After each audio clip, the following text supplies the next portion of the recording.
Welcome in another video of ITBM second student. Last lecture में हमने unit 1 का C topic that is decision support system start किया था, जिसमें हमने introduction to the DSS and history of DSS इसका हमने डिटेल स्टडी किया था। तो आज के इस वीडियो लेक्चर में हम characteristics of decision support system का डिटेल में स्टडी करेंगे। तो शुरू करते हैं आज का ये video. So the next topic of syllabus is the characteristics of decision support system. ठीक है, तो इसमें हमें डिटेल कैरेक्टरिस्टिक्स का स्टडी करना है। ठीक है, एंड उसके बाद हमें लेना है classification of decision support system. ठीक है, so first characteristics of DSS is facilitation. So DSS facilitate and support the specific decision making activities and और डिसीजन प्रोसेस। ठीक है, तो DSS जो एक सपोर्ट सिस्टम है, ठीक है, तो उसमें हम इंफॉर्मेशन का यूज़ करके जो अलग अलग एक्टिविटीज़ ऑर्गेनाइजेशन में फॉर्म हो रही है उसके रिगार्डिंग हम यहाँ पे डिसीजंस ले सकते हैं फ्यूचर में। ठीक है, so that is the facilitation, that is the one of the characteristics of DSS। Second characteristics is the interaction. So DSS are computer based system designed for interactive use by the decision makers or the staff user who control the sequence of interaction and the operation perform। ठीक है, तो DSS जैसे हमने देखा कि एक computer based system है, ठीक है, जिसमें हम इंफॉर्मेशन स्टोर करेंगे अलग अलग सोर्सेज से। ठीक है, सो एक इंटरेक्टिव यूज़ है इंफॉर्मेशन का and that can be use by the decision makers और द स्टाफ। ठीक है, तो ये मैनेजर्स या मैनेजमेंट या स्टाफ इसको यूज़ कर सकते हैं इंफॉर्मेशन को and take the controls on the sequence of interaction and the operation performs in the various department. Next one is the ancillary. So DSS can support the decision makers at the any level in the organization. They are not intended to replace the decision makers। ठीक है, तो DSS एक support system है for the decision makers at any level in organization. तो यहाँ पे जो भी अलग अलग लेवल्स होंगे ऑर्गेनाइजेशन में सभी में DSS यूज़ होगा। ठीक है, तो it is not intended to replace the decision makers. Next one is the repeated use. So DSS are intended for repeated use, means decision support system का हम रिपीटेडली यूज़ कर सकते हैं ऑर्गेनाइजेशन में। ठीक है, next is the task oriented. So DSS provide the specific capabilities that supports one or more task related to the decision making including intelligence and data analysis, identification and design of alternative. Okay, तो DSS जो एक task oriented system है, ठीक है, and that has the capabilities that can support the one or more task related to the decision making. ठीक है, तो एक से ज़्यादा टास्क को भी हम यहाँ पे सपोर्ट ले सकते हैं DSS से।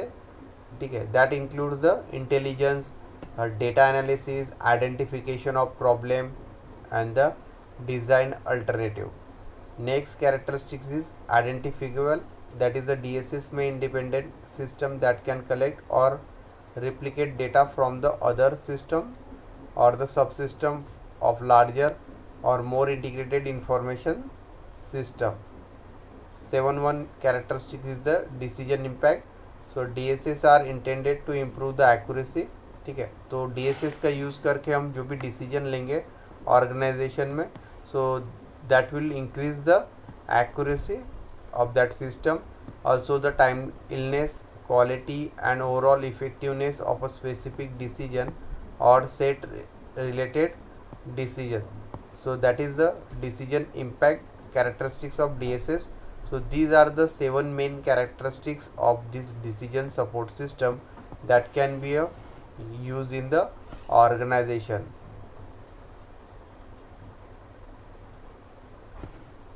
next topic is the classification of DSS, means simply types of decision support system। so the first type is the data driven DSS।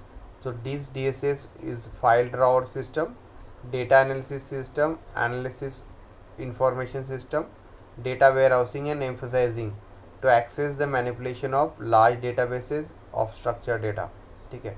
तो जो लार्ज डेटाबेस रहेगा, database, okay, so that can be use for collecting the information in the this decision support system. So that can be a analyze information system, it can be a data analysis system, we can use the data from data warehousing, okay. So that type of system is called as a data driven DSS. Second is the model driven system.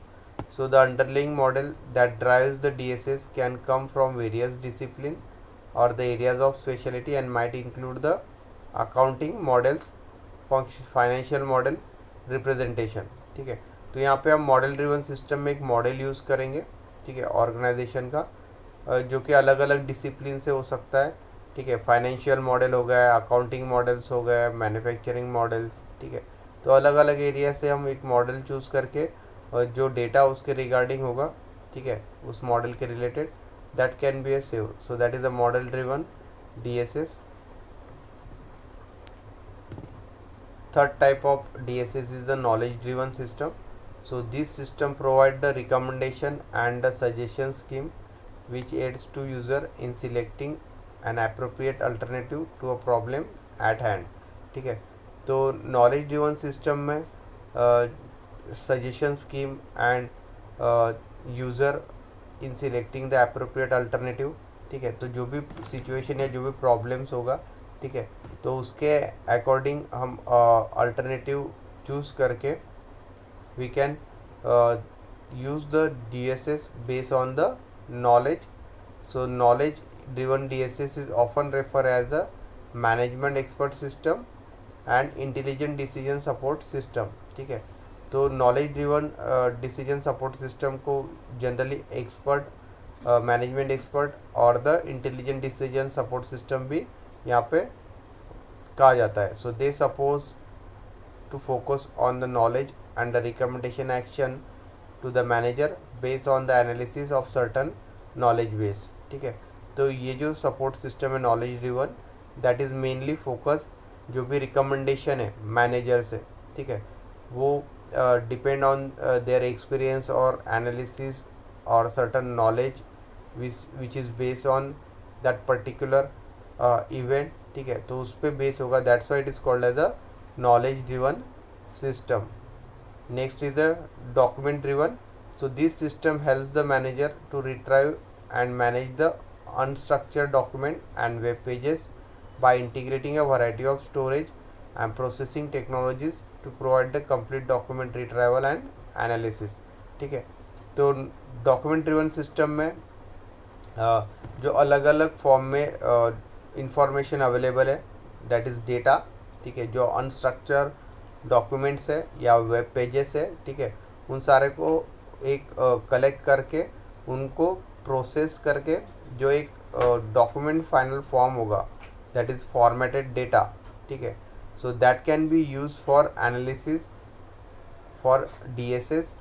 So it is also uses or accesses the document as the company policies, procedures, product specification, catalogs, corporate historical documents, okay, meeting documents, important corresponding corporate records, ठीक है। तो ये सारे जो documents है, ठीक है, in proper तरीके से इनको फॉर्मेट करके we can use that for the future purpose. So that is the document driven DSS. Next type is the communication driven DSS. So this type of DSS is often called as a group decision support system, ठीक है। तो communication driven system को GDSS भी कहा जाता है, that is group driven support system. So they are special type of hybrid DSS to emphasizes the use of communication and decision model intended to facilitate the solution of the problem by the decision makers, ठीक है। तो communication driven system जिसको group decision support system भी कहा जाता है, तो एक हाइब्रिड सिस्टम है, means it is a combination of two system. First is a communication driven and decision model, okay. तो इन दोनों का कोलैबोरेशन है या कॉम्बिनेशन है GDSS, okay, and they can use for the solution of a problem by decision makers. So working together as a group, that is GDCSS support system is the electronic communication, scheduling, document sharpening, okay or sharing and other group activities. ठीक है, तो यहाँ पे groups का use करके जो भी scheduling of document, sharing of document, group productivity, ठीक है, तो ये एक टीम वर्क है group driven decision support system में। नेक्स्ट इज द इंटर और intra organisation DSS। so these system are driven by the rapid growth of the internet and other networking। ठीक है, तो inter and intra organisation DSS में जो rapid growth है internet system का, ठीक है, एंड अदर नेटवर्किंग, उसका यूज़ करके एक DSS सिस्टम फॉर्म किया गया है। So in that the internet technology are use like broadband, that is wide area networks, local area networks are used. So inter-organization DSS are used to serve the company stakeholders like customers, suppliers, whereas intra-organization DSS are more directed towards the individual inside the company and specific user groups। ठीक है, so these are the main types of decision support system। Other hybrid models, that new breeds of these DSS systems are hybrid system and online analytical processing, in short it is called as OLAP। ठीक है, तो ये जो दो type से ये आपके hybrid system है, means newer version of the decision support system. ठीक है, तो हाइब्रिड सिस्टम जो है वो which is the combination units using aspect more than one different type of DSS। तो हाइब्रिड सिस्टम में एक से ज़्यादा अलग अलग DSS सिस्टम का कॉम्बिनेशन है। So a very popular example is web based DSS which can be driven by the combination of different models such as document driven, communication driven and a knowledge drive। ठीक है, तो यहाँ पे जो web based decision support system है, जो कि combination है 3 मेन DSS सिस्टम का जो हमने स्टडी किया, document driven, communication driven second, third one is the knowledge drive. So web based DSS are computerized system that delivers the decision support information or the decision support tool to the manager or the business analyst। तो web based एक computerise system है जो कि decision support information provide करेगी management और managers को। ठीक है, by using the web browser like Internet Explorer and Netscape Navigator. So that is the one of the hybrid system. Second type of DSS system is the online analytical processing, that is OLAP। It is a category of software technology that enables the analyst, manager and executive to gain inside the data through fast, consistent, interactive access to a wide variety of possible views of information।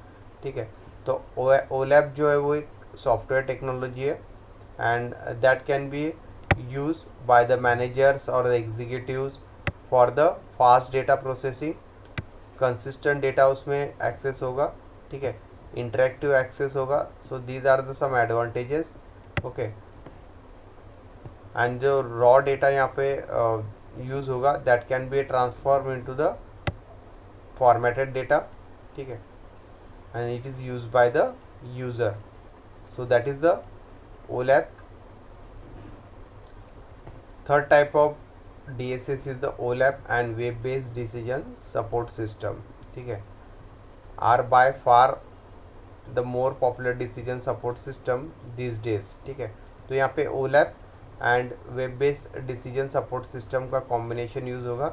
so their definition and functionality extend far beyond the scope of this paper and it can be explore this system in detail। okay, तो OLAP and web based decision support system का use करके जो functionalities है, ठीक है, decision support system का, तो उसको हम इंक्रीज़ कर सकते हैं अलग अलग प्रॉब्लम सॉल्विंग के लिए।